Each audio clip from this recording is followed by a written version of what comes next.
Hello students, welcome back to our channel BM maths corner. पिछले lecture में हमने 11th standard का mathematics part 1 का 7th यूनिट कोनिक सेक्शन उसका दूसरा पार्ट इलिप्स के कुछ प्रॉब्लम सॉल्व किए थे। आज के इस लेक्चर में भी हम इलिप्स पर बेस्ड एक्सरसाइज 7.2 के कुछ और प्रॉब्लम सॉल्व करने वाले हैं। Please here our question number 1 is find the length of axis, coordinates of foci, equations of directrices, eccentricity, length of latus rectum, distance between foci and distance between directrices of the ellipse. 2x square plus 6y square is equal to 6। तो सबसे पहले यहाँ पर आप देख सकते हैं कि ये जो इलिप्स की इक्वेशन है ये अपने स्टैंडर्ड फॉर्म में नहीं। इस इक्वेशन को इलिप्स के स्टैंडर्ड फॉर्म में लिखना है तो हमें राइट हैंड साइड में 1 लाना होगा। तो राइट हैंड साइड में 1 लाने के लिए हमें यहाँ पर जो नंबर है RHS में उसी से इस पूरी इक्वेशन को डिवाइड करना होगा।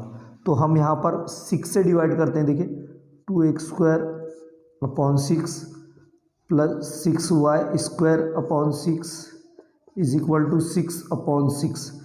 नाउ एक्स स्क्वायर अपॉन, देखिए ये क्या होगा, 2 1 ज़ा 2 और 2 3 ज़ा 6 मीन्स एक्स स्क्वायर अपॉन 3 बचता है, प्लस ये 6 और ये 6 कैंसिल हो जाएगा तो वाई स्क्वायर अपॉन नीचे में 1 बचता है और यहाँ पर 6 1 ज़ा 6 और 6 1 ज़ा 6 से कैंसिल हो जाएगा, 1/1 मीन्स ये 1 आता है। तो अब ये जो इलिप्स की इक्वेशन है, now this equation is in standard form.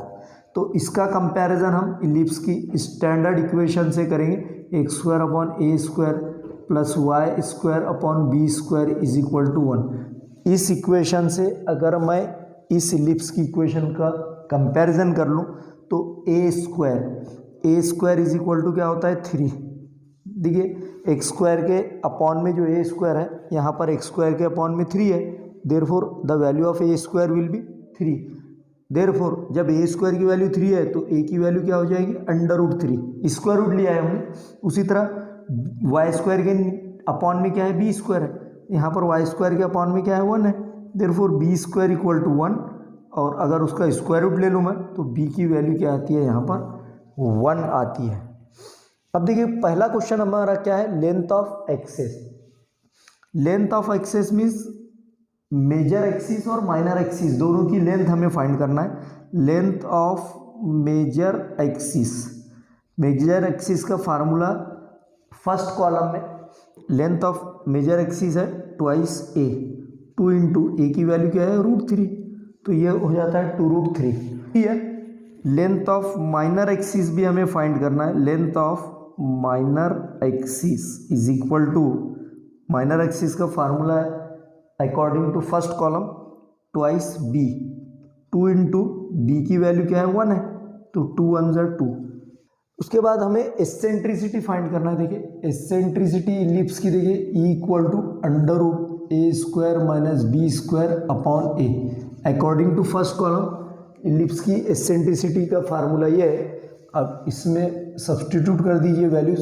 A square की वैल्यू देखिए यहाँ पर, ए स्क्वायर कितना है, 3 है, माइनस बी स्क्वायर 1 है, होल डिवाइडेड बाय ए की वैल्यू ए है √3, तो √3 माइनस 1 कितना बचता है, 2 अपॉन ये √3। तो ये हो गया eccentricity of the ellipse. Next आता है फोसाई के कोऑर्डिनेट। देखिए फोसाई फर्स्ट कॉलम में फोसाई के जो कोऑर्डिनेट है वो इस तरह से, फोसाई इक्वल टू प्लस और माइनस AE, 0। तो यहाँ पर वैल्यू सब्सटीट्यूट कर दीजिए, प्लस माइनस ए कितना है, √3 है, इंटू ई की वैल्यू यानी एसेंट्रिसिटी क्या है, √2 अपॉन √3, कॉमा और ये 0 है, तो √3 न्यूमरेटर और डिनोमिनेटर में कैंसिल हो जाता है। तो फोसाई के कोऑर्डिनेट क्या बचते हैं, प्लस और minus √2, 0। So these are the coordinates of foci. Next हमें जो कैलकुलेट करना है लेंथ ऑफ लेटस रेक्टम। देखिए लेंथ ऑफ लेटस रेक्टम का फार्मूला है twice b square upon a according to first column twice. अब बी स्क्वायर की value यहाँ पर कितनी है 1 है अपॉन ए है √3। बी स्क्वायर 1 है अपॉन ए है √3। 2 1 ज़ा 2, न्यूमरेटर में 2 आएगा और डिनोमिनेटर में √3 एज इट इज आ जाएगा। तो ये हो गई लेंथ ऑफ लेटस रेक्टम। अब देखिए डायरेक्ट्रिक्स की इक्वेशन ऑफ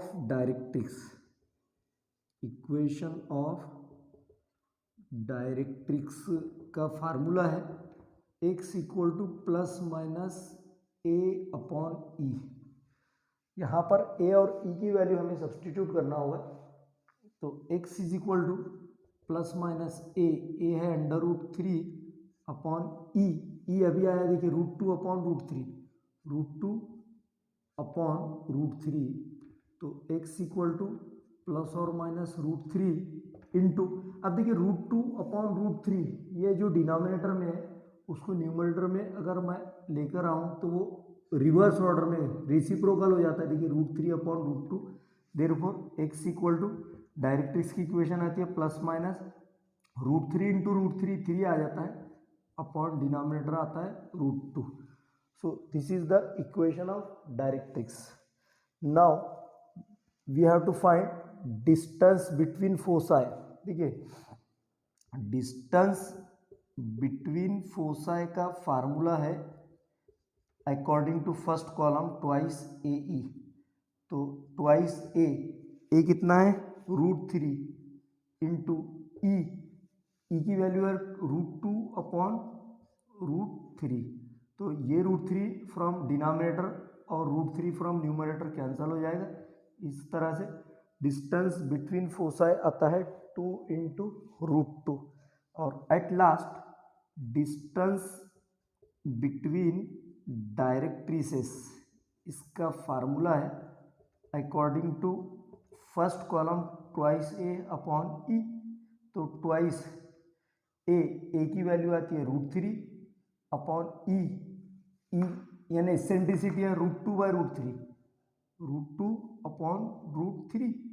तो इसको हम फिर क्या लिख सकते हैं 2√3 इंटू √2 अपॉन √3। ये जो डिनोमिनेटर में है इसको अगर मैं न्यूमरेटर में लेकर आऊँ तो ये रेसिप्रोकल हो जाता है √3 अपॉन √2। तो इस तरह से 2 इंटू √3 इंटू √3 3 हो गया अपॉन √2। 2 3 ज़ा 6 upon √2। So this is the distance between directrices. So students, it is our final answer. I hope that you have understood it. It can be asked in the examination for 4 marks. So please take the screenshot of this. Hello dear students, let us see here. It is our question number 2.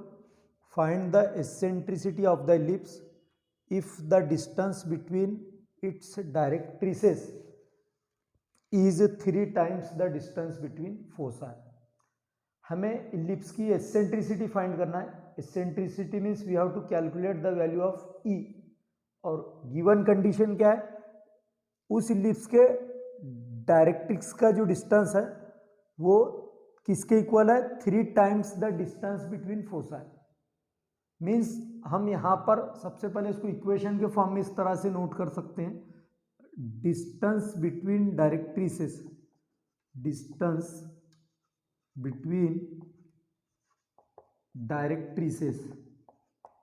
Is equal to 3 times distance between foci. तो जो भी information यहाँ पर दी गई है मैंने इसको equation के फॉर्म में लिखा है। अब जैसा कि मैंने आपको कहा है कि फर्स्ट कॉलम के फार्मूले हम स्टैंडर्ड फार्मूले अज्यूम करेंगे। तो फर्स्ट कॉलम में डिस्टेंस बिटवीन डायरेक्ट्रिसेस का फार्मूला है twice A upon e. Equal to 3 into distance between foci का फार्मूला है 2AE। तो जैसा कि आप यहाँ पर देख सकते हैं 2A और 2A cancels from both sides, therefore what remains 1/E ये लेफ्ट साइड में बचता है इज इक्वल टू 3 1 जा 3E। Now take the cross multiplication of this two, 1 is equal to 3E into E square आ जाएगा। अब ये जो 3 है ये इंटू में है, तो लेफ्ट में जब मैं उसको लेकर आऊँ तो ये अपॉन में आ जाता है, 1/3 is equal to e square. That means e square equal to क्या होगा फिर ये 1/3। After taking square root we can get e is equal to, देखिए स्क्वायर रूट अगर मैं लूँ तो 1 का स्क्वायर रूट 1 आता है, और क्योंकि 3 किसी का भी स्क्वायर नहीं है, परफेक्ट स्क्वायर नहीं है, इसलिए हमें उसको रूट के अंदर रखना होगा। So this is the final answer, E equal to 1/√3। So students, it is our final answer. It can be asked in the examination for 2 marks. So please take the screenshot of this. Students, please see here. It is our question number 3. Find the equation of ellipse in standard form. If the distance between foci is 6 and distance between directrix is 50/3. हमें distance between fossa 6 दिया है, लेकिन according to first column, अगर पहले column में हम distance between foci का formula देखेंगे तो वो फार्मूला है 2A is equal to 6। Therefore A is equal to क्या आ जाता है 2 3 जा 6 लाइक दिस।